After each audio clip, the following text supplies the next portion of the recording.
Hello mga kapudi, tara samahan niyo akong gumawa ng homemade chicken nugget.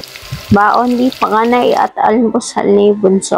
Share ko lang itong ginawa kong chicken nuggets.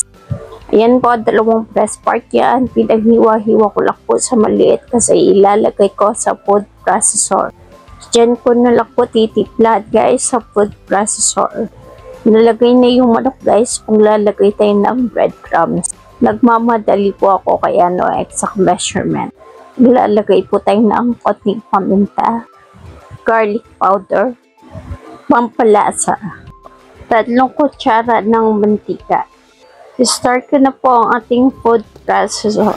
Di naman po karamihan yung gagawin ko kaya dyan na lang po ako ng mix.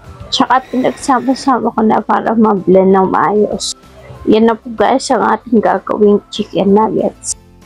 Yan po, meron tayong breadcrumbs, pang-coat po natin ang ating mixture. Mag-start na po ako, shape into square yung mga nuggets. Tapos, ibababad muna sa itlog. Nakalimutan ko ba guys? Kailangan muna basa sila para kumapit yung breadcrumbs. 7 po muna yung ginawa ko guys. Kasi nga, nagmamadali ako.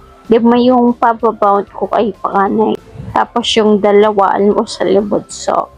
Iba naman kasi yung almusal ni panganay para hindi siya maumay kasi baon na niya yan, tapos papakain ko pa ba.